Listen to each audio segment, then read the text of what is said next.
Welcome back to another fantastic episode of I'm Gonna Talking. You're gonna listen. This is episode 82. That's insane. I want to thank a bunch of folks from the last episode, getting in there with the engagement. CDK, Analog Radio, appreciate you. Jimmy, thanks for the chat about PVS 14s. We should talk about nods more someday. Laura the Duck, quack quack, thank you.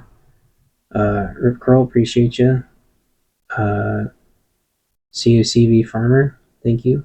I always want to call you a cucumber farmer because that's what it reminds me of. And in the live, I decided to do a live replay. Everyone showed up out of the woodwork. Nana, appreciate you. Hudson Valley, you are awesome, and I'm super proud and happy for you. And Shannon's KJV Bible reading and study that showed up. Thank you. It's always good to hear from you. And Sheets showed up too, and Sheets is hanging in there, so that's really cool. And so I always like to spend the first few minutes thanking everybody. So thank y'all. Sounds like live. Blah blah blah. Seems like doing the live debut seems like the way to go. And I might try that again. I might not. It's nice for the engagement. It's nice for the views. I mean, I like doubled my views and doubled or tripled my watch time or something. We'll see though. I do like to keep them to an hour, but I know some people like the 2 hours because they like to listen to me in the background. So we'll see how it goes. This is kind of a different episode. I'm going to be a little bit more rambly than usual. I'm tired. This has been a crazy week. There's like a million things I want to talk about, but I don't have like a specific direction. We'll talk about the Musk stuff, Musk and Tesla and stuff really quick. The only interesting thing of note that I'm kind of interested in is there's like over 200 anti-Tesla protests this weekend. And this isn't even like the big one. I thought the big one was going to be next week? Question mark. But apparently it's this weekend. I don't know. I wouldn't be around a Tesla dealership though, and I certainly wouldn't drive a Tesla anywhere. And I would encourage everybody to just chill out. And if you only have a Tesla, I would say get your shopping. Well, it's going to be too late by the time you listen to this. Whatever. I worked like a freaking dog all week this week, and felt like I was fighting a bug all week too. But anyway, whatever. I would just say, I don't think this Tesla thing's gonna blow over anytime soon. I think somebody asked me what I would do. What if I was in charge? What would I do to everybody attacking Tesla vehicles? And I would say I think a large part of it starts with education. I think some of these, just within all the riots and protests from like the last 25 years, the useful idiots at the beginning to kick everything off are usually tricked into doing this. They are misled. People have told them that actions have consequences, so you need to go out and do X, Y, Z. We're going to bail you out. We're going to post bail. There's going to be no consequences. This is your first time. It's going to be fine.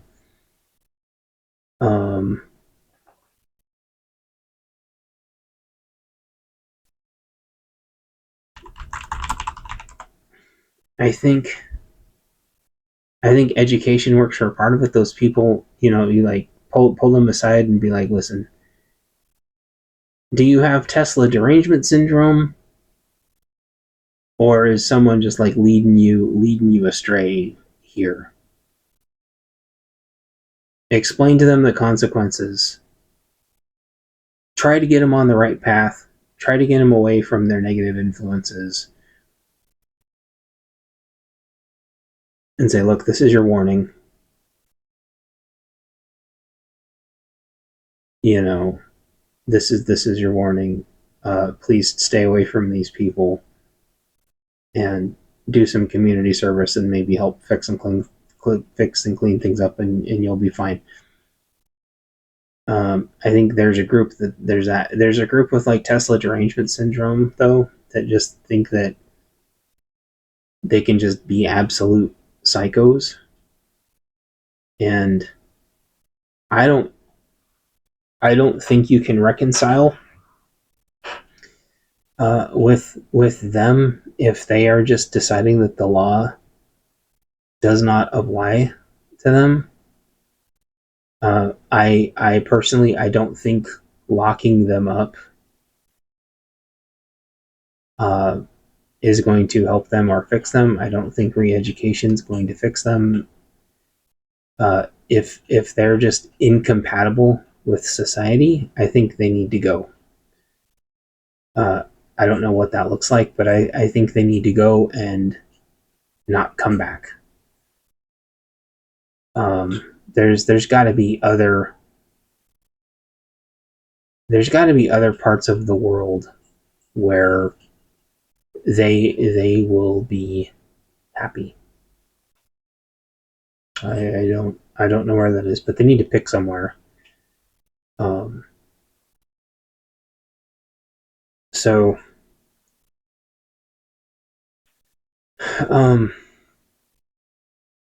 people who want to just peacefully protest, I think, that's totally fine. I think the thing is like the line just gets, I think the line gets blurred really, really bad. And I think people use them as cover. I don't think that means they shouldn't be able to protest, but I think that means they need to be self-policing and not be able to be used as cover for absolute, the Ninja Brigade using them as cover. I think by and large they do a good job at that, but sooner or later the Ninja Brigade co-opts it. And so far the Tesla protesters, the majority of them have said they want this to be peaceful. They just want to hold up their signs. I think that's totally fine. It's just such a challenge though when you've got ninjas out there doing what ninjas do. Some of those people though, that doesn't have anything to do with Tesla. That's just, I get to destroy the current thing this week. I think those people are wholly incompatible too, and I think those people need to go somewhere else. I don't know where we send them, but it needs to be out of our civilization. There needs to be an understanding that like law and order exist, and that it's an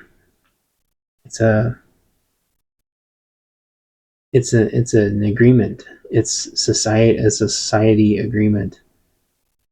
We're all going to coexist in society and leave each other alone. I'm forgetting the word all of a sudden. Just it's like traffic lights. Traffic lights are just like an agreement. So all society agreed culturally. We agree. We're gonna drive on this side of the road, and we're gonna stop when the lights are like this, and we're not gonna rip the stop signs out of the ground. We're gonna leave the stop signs alone.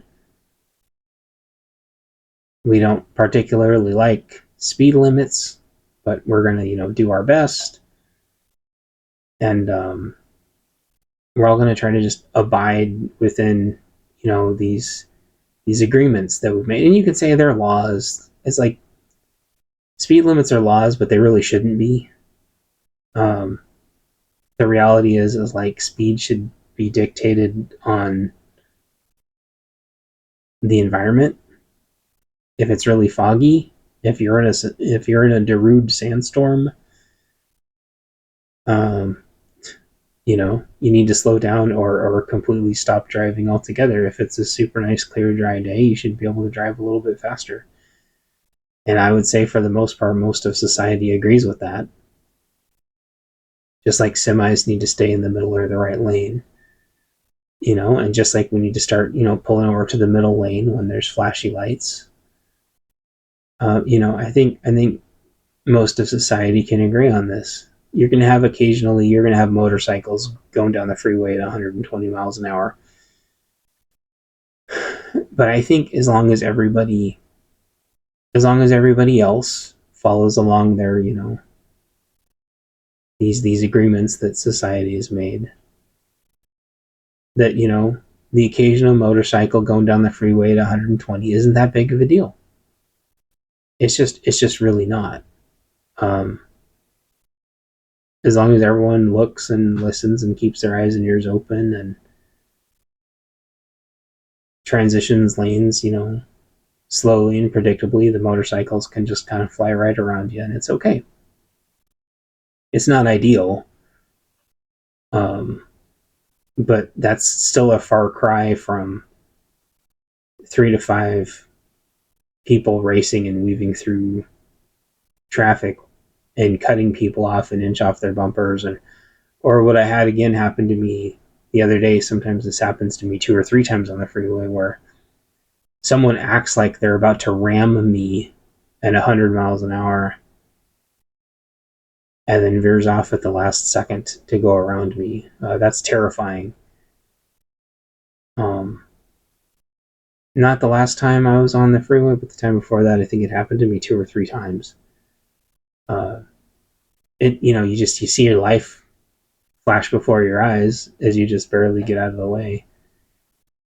Um, society hasn't agreed to that, because if society has agreed to that, then I would be able to do something to those people, and I can't, because this isn't Mad Max Road Warrior and eating people on the freeway. Because that's not a society that we've agreed to at the moment. Um, so, however, I would say State Patrol is doing absolutely nothing to those people. All the cameras in the world aren't doing anything to those people, and society will determine the right time and place to correct some of those behaviors. Um, just like getting blocked in the left lane as they speed you up until you kind of can't get out of their little traps that they make people do that too. I didn't agree to that, but I can't. Society hasn't accepted a way for that to be handled yet. And the time will come. But destroying people's property, um, illegals and expired visas and H-1Bs, driving without insurance and stuff, like, society is well on its way to sorting a lot of that out. And I think I think that's what I would do if I was in charge the ninjas and protesters and everything. They would. Some of them can be, explained, you're being used, you're being brainwashed, and the rest, if they're peaceful, like, okay, keep waving your signs. Just, I think people should absolutely be able to voice their opinions, and then I think the rest of them that are just incompatible, I think they just need to go and never ever return. I think the only people that should be in the US are people that are compatible.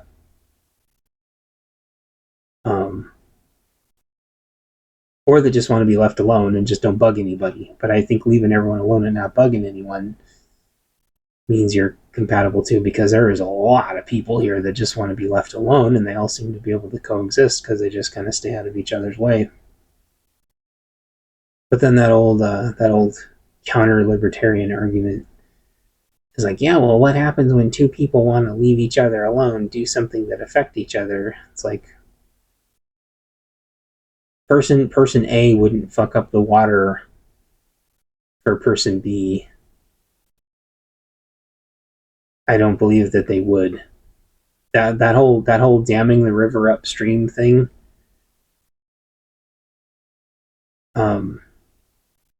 I don't think that's any kind of like even like anarcho. I don't even know what you'd call that. I call it tyranny. If you're just going to dam up everybody's water, then you're just a tyrannical psychopath. Depriving everybody resources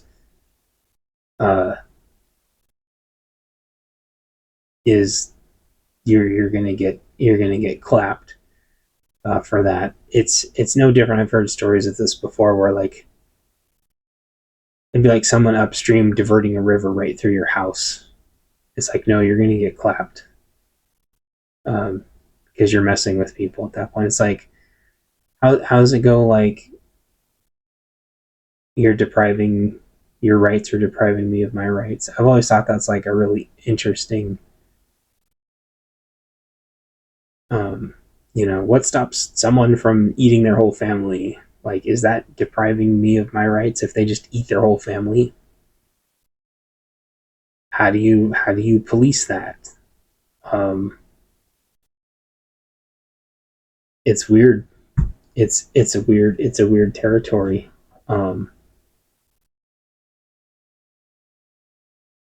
It's like, well, I think you also have to look at like what happens when they run out of people to eat. What happens when they run out of family members? It's rough, but people use that to extend people on the other side of the planet eating each other. It's like, well, they're gonna have to figure that out. I think a lot of that could be considered like whataboutism. I think there's a strong case to be made that the first thing you do is just say, well, if you're all going to eat each other, because that's your culture, and by the way, I'm using eating each other to mean other abhorrent, anti, anti-culture, ripping people apart, being abominations. I think, the first thing you do is you stop trading with them. The first thing you do is you stop giving them money. If they're child traffickers, the first thing you do is stop giving them money, stop trading with them, stop building facilities in there. Stop economically benefiting them. It's like, well, they have resources we need, or they have cheap labor. It's like, yeah, they also eat each other. The world has to stop giving so many benefits to so many with bad behaviors. I see a lot of videos and stuff out of certain parts of Africa where it's like everything's destroyed. Everything's destroyed that's destroyable. And I can't even imagine at some point that China would be like, let's have the Belts and Roads initiatives here. It's like, oh, no, they destroyed everything. I'm only using that as an example because that's what I've seen. Like, I often act like the roads are lawless here, and by and large, they really are. But seeing how lawless the roads are in Africa, where there's basically like squad level having to go clear roads because they keep putting ambushes in the roads, and so these squads have to go like clear the roads every day. That's coming here. We're not there yet, but like that's coming here. You know, the first thing we have to do is stop giving them aid, stop rewarding them for that, and say, look, if you want to join the civilized world, the first thing you have to do is reject being completely feral, um, being just completely lawless and being completely corrupt. Like deport the ferals and just be like, look, if you guys want to live in the dark ages for the rest of your life, I don't give a shit how much resources you have. Like, you want to be like a lawless, gang driven society that's like, we can still be Christians and leave you guys alone. Like, you don't, but they like, I know they want to have like, well, let's go send Christian missionaries. It's like, it's just so, I get it. I get it, but it's like,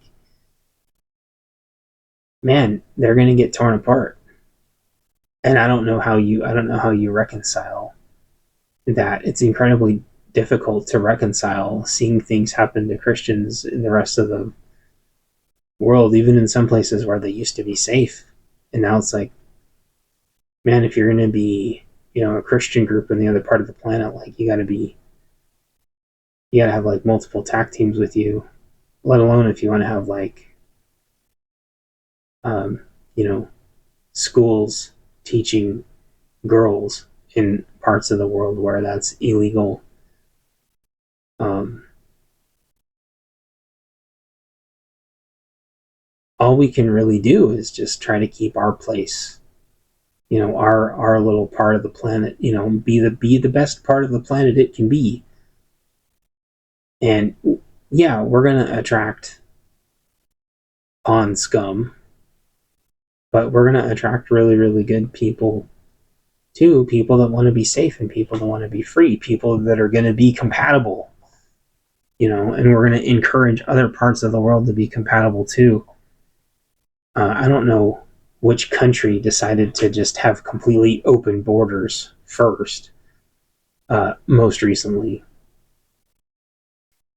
but whichever one did that, just like whichever one opened up for the banks to just have infinite loans and run their countries into the ground. Having open borders has been one of like the biggest mistakes in the history of the planet. You just let all the ferals in, and now what do you do? Um, the things that these people do. I remember I used to like struggle with the words. Barbarian was like too gentle of a word for these people, and you have to really strive to be left alone and keep you and yours safe first and foremost. And I kind of so for me, a big part of that is not getting forced back to the office, um, which is horrible. The cities are worse than they've ever been. They're completely out of money because they have laundered all the money that they're going to get, and now a lot of those faucets are getting turned off, and the cities are going to turn into beyond third world countries soon. Um, homeless and drug use like I've never seen, and just when I think it can't get worse, it gets worse. They're out of money. these like committees are like paralyzed. The police are like paralyzed. The rehab areas, it's all stalled, right? And this is exactly when this is the peak of them trying to force everybody back. They're very close to having all of federal forced back, and Amazon has forced everyone back a lot. I can't remember all the other. They're laying off people at the same time. Some of them, I think, Intel just laid off a bunch more people. But I think we're right at the apex, and it's happening like perfectly, like right as we go into summer. And I think it's going to be really bad. And so I look at trying to get force back in the office, and I look at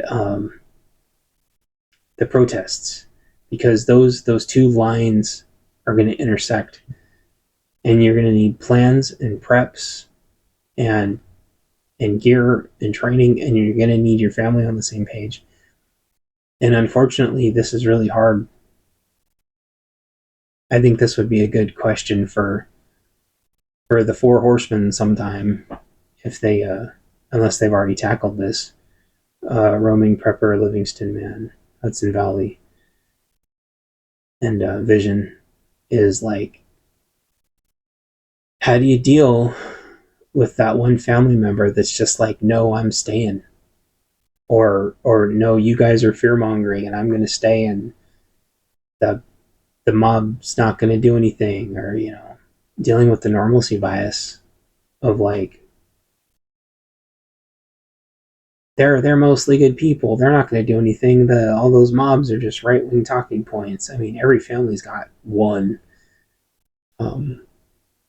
Unfortunately, a chunk of my family has moved back in the mentality of like, when the mobs were around, they were freaking me out, and they were freaking out wanting me to take care of them. And then when the mobs kind of slinked back, they're back to, oh, everything's probably going to be normal. Everything's probably going to be fine. It's not going to be that bad.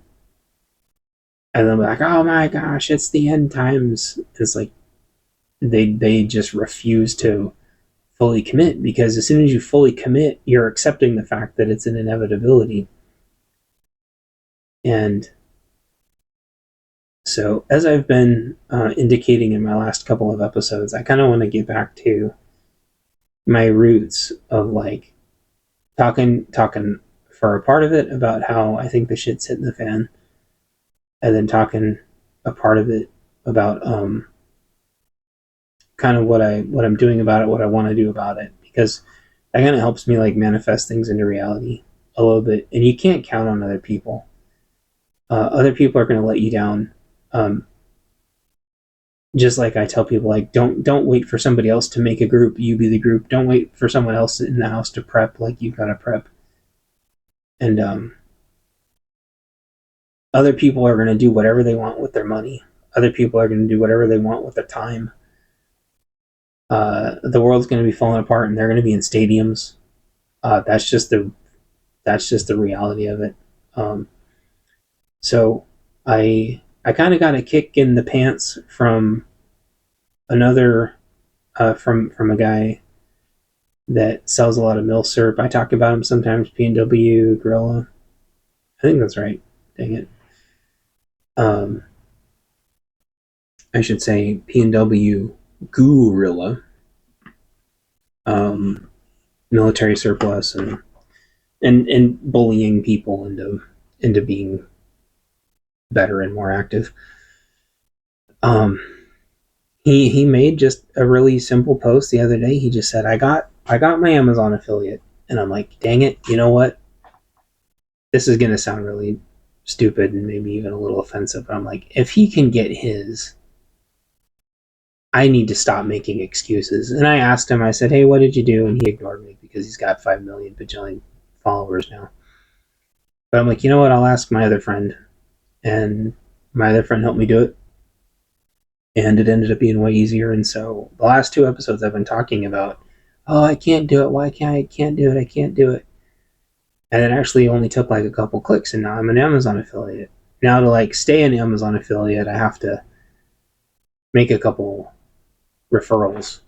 So this isn't me begging any of you for referrals, but you are supposed to explain, that you get a couple of bucks for referrals. And so what I'm going to do now is in the bottom of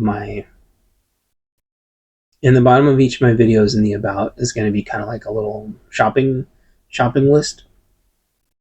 That way you can see what I'm talking about, and if you do buy something from it, as long as you don't use another app like Honey for those fake discounts, that's actually just stealing your referral codes.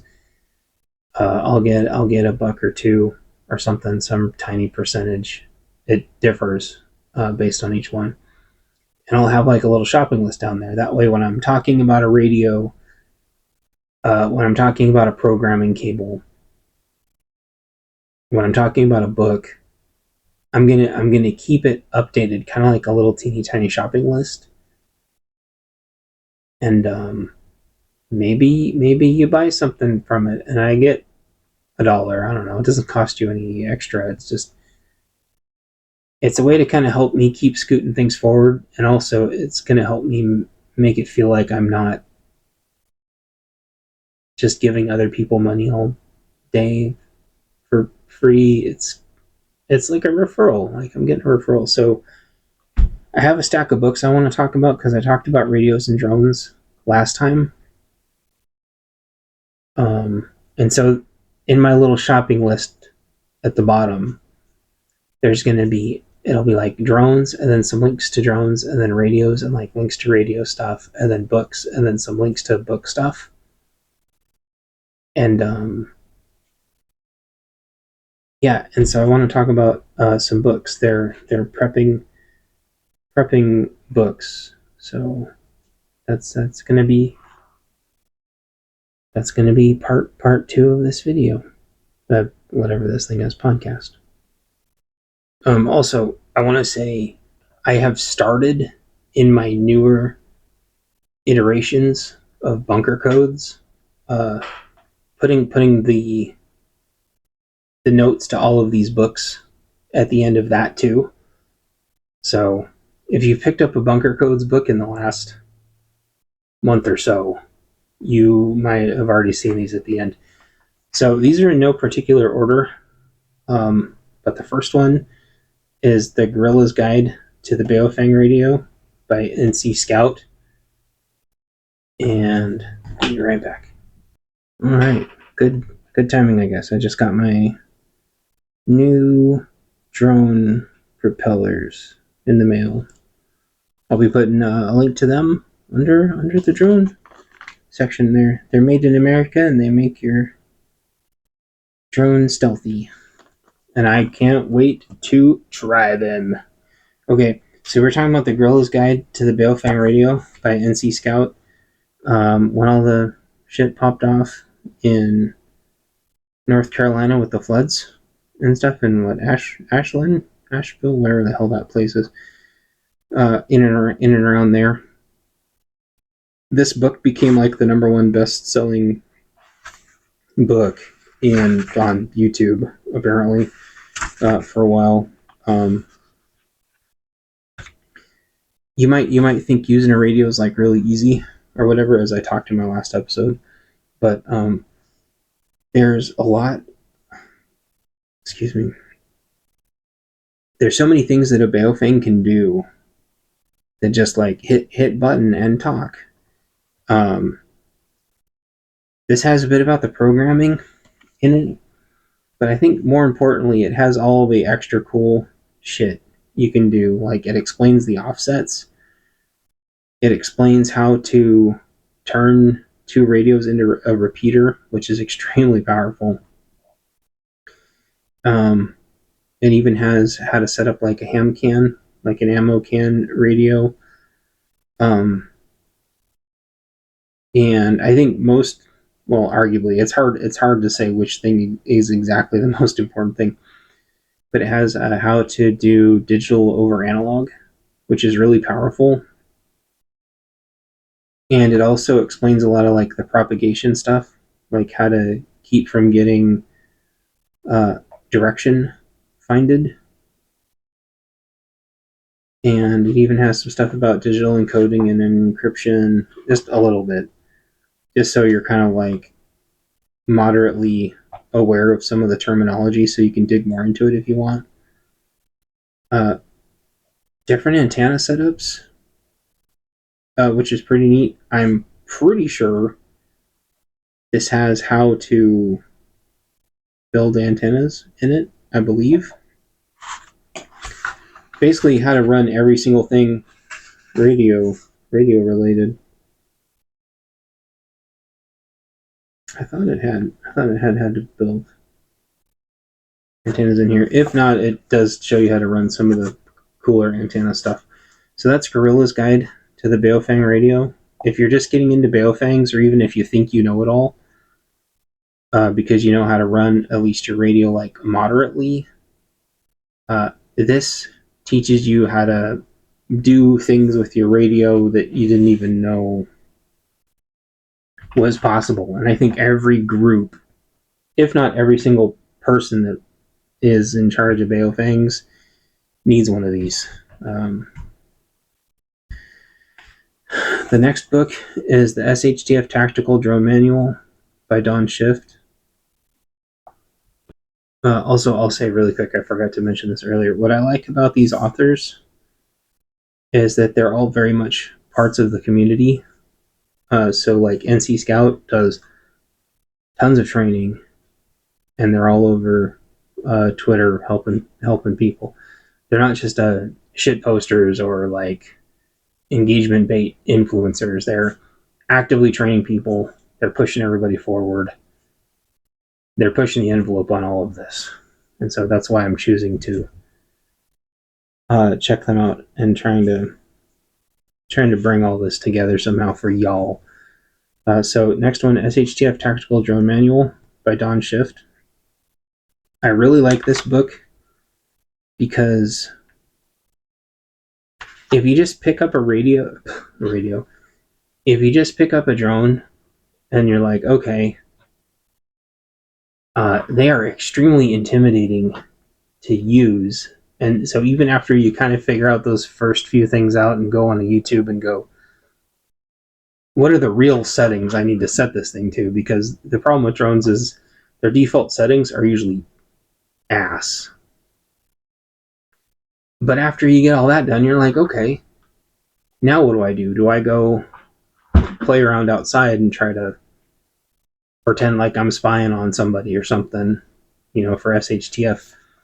Well, this book explains all of it in great detail. And I had used my drone for a few weeks and figured out almost all the functions. And I was like, okay, well, now what do I actually do with it? Like, this has the mindset, um, how you need to pay attention to the contours of the land. It's all kind of obvious stuff, but like, it helps to have it all as a refresher. Because it's got all the drone and counter drone weights, drone frequencies. One of the things in here that I'm constantly reminding myself of is like, if you have a smaller drone and you see branches waving around, don't go flying your tiny drone. That sounds like a really stupid, obvious thing, but I was completely oblivious to that. Also, those trees can be completely fine, but as soon as I fly my drone above the trees, it launches it. And so this book has like how do you try to fly your drone back in windy scenarios. And it seems like it's obvious stuff, but I don't want to dismiss how a lot of obvious stuff's not obvious. Like, don't drain your battery out, if you have to like fly back in the wind. This is a really good book, SHTF Tactical Drone Manual by Don Schiff. Next one United We Stand by Dave Kobler, aka Southern Pepper One, and JD Dutra. Um, this book is how to build a prepper group.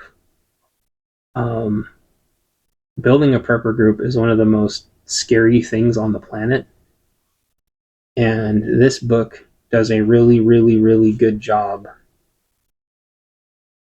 of managing a lot of it. Um, from start to finish, like the kinds of people, like the kinds of skills, things that kind of synergize really well together. Um,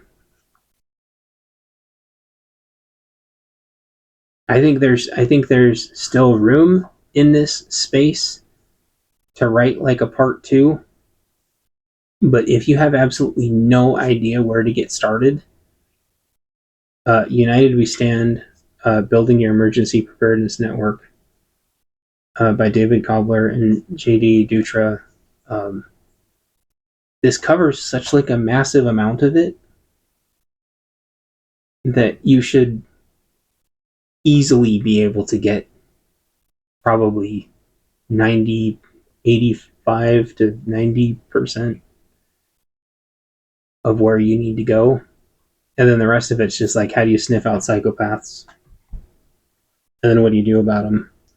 I don't know for sure that he covers that in here, but that's a tough discussion. This is a this is a really, really, really good book. I can't actually believe that he wrote this, and him and JD, like, it came out of nowhere. And I had actually been talking to someone else about writing this book, and it's like, oh, him and JD came out with it, and it was like almost all the way there. So the next one is Tactical Wisdom. It's a part of the Tactical Wisdom series. It's called Defensive Operations by Joe Dolio. Also very active on Twitter, very active in the training space. I don't even know, like, really where to start with this book. It's just a really, really good mental. It's a good mental book. It has a lot of the terminologies, a lot of the explanations, but it has all of the mindset, kind of getting your, it words it all in a way that gets your brain in like a really good place. It's like a tactical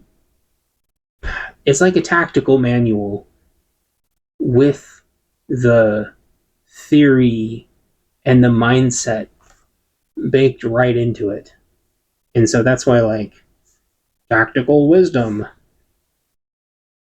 it actually makes sense as soon as you think about it. Tactical Wisdom, Defensive Operations by Joe Dolio.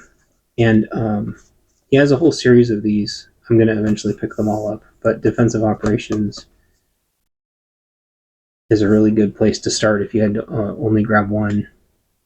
If you don't think you're going to be doing patrolling, you know, if you're only like one person because you haven't made a group yet, it at least tells you what you should be doing, or at least where you should be trying to go towards.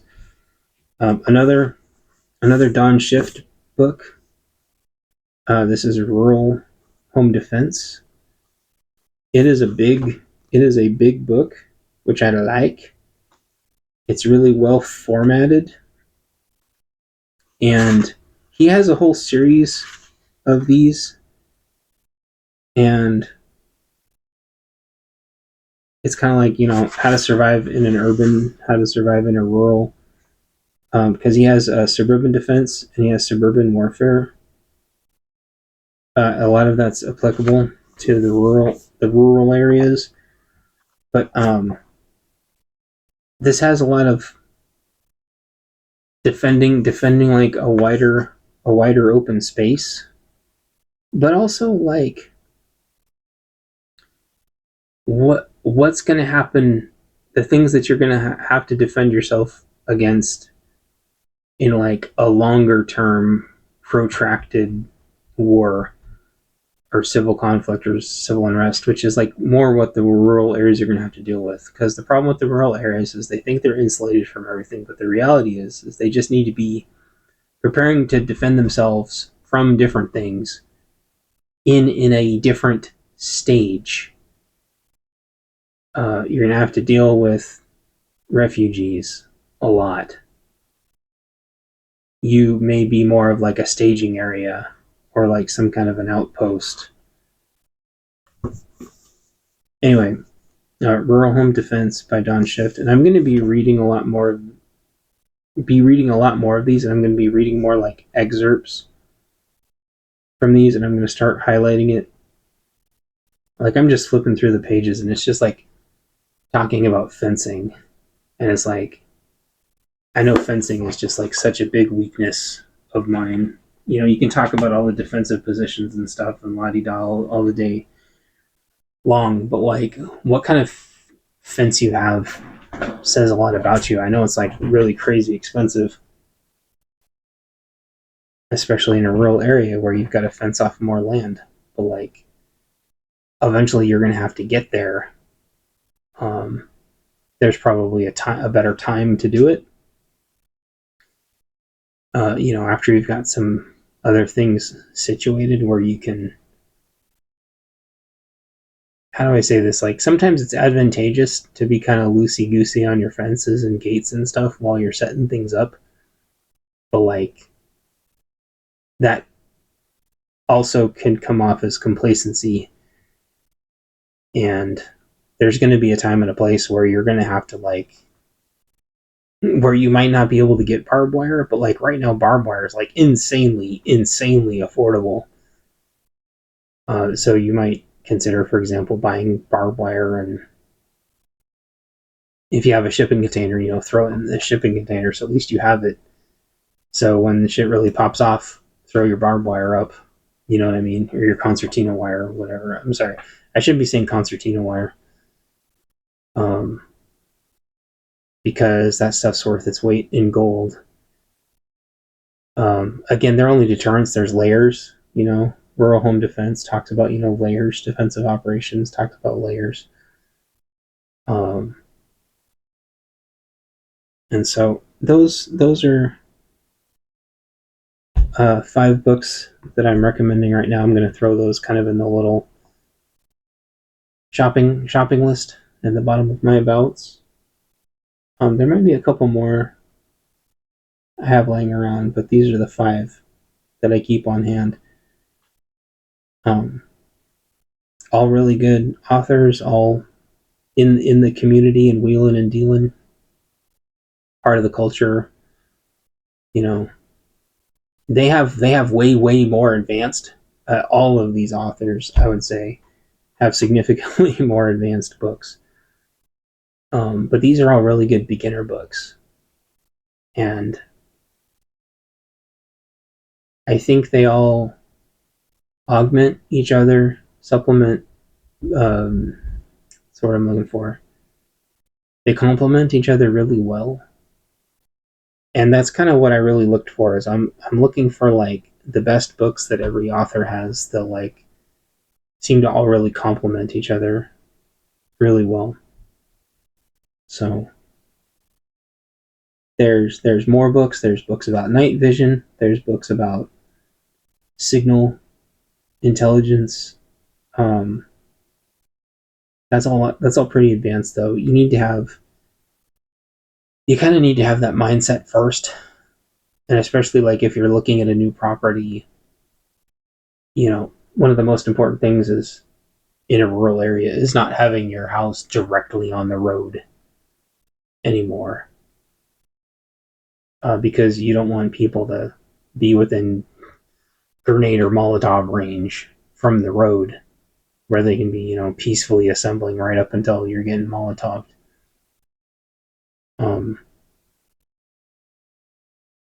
So, yeah, anywho, I am going to go attach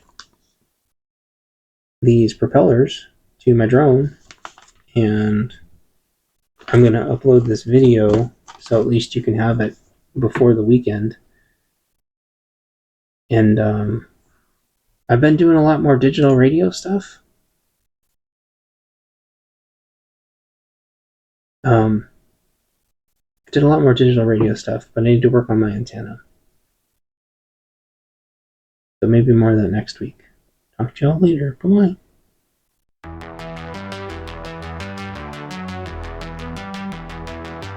There's riots all around. The city's way too loud. In my books I pawn myself to escape the vicious crowd. Just leave us alone. Just leave us alone. Just leave us alone. Just leave us alone. They won't leave me alone. Why do they force me to choose? I'm not going to cry for the damage, but somebody is. Just leave us alone. Just leave us alone. Just leave us alone. Just leave us alone.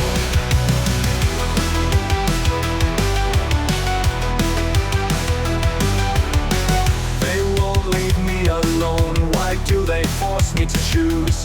I'm not going to cry for the damage, but somebody is. Just leave us alone.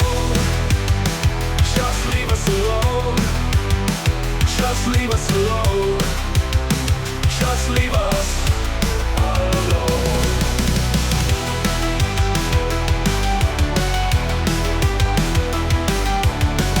Why can't it be quiet? Just go away. It is the lunatic anthem, and it's here to stay. Just leave us alone. Just leave us alone. Just leave us alone. Just leave us alone.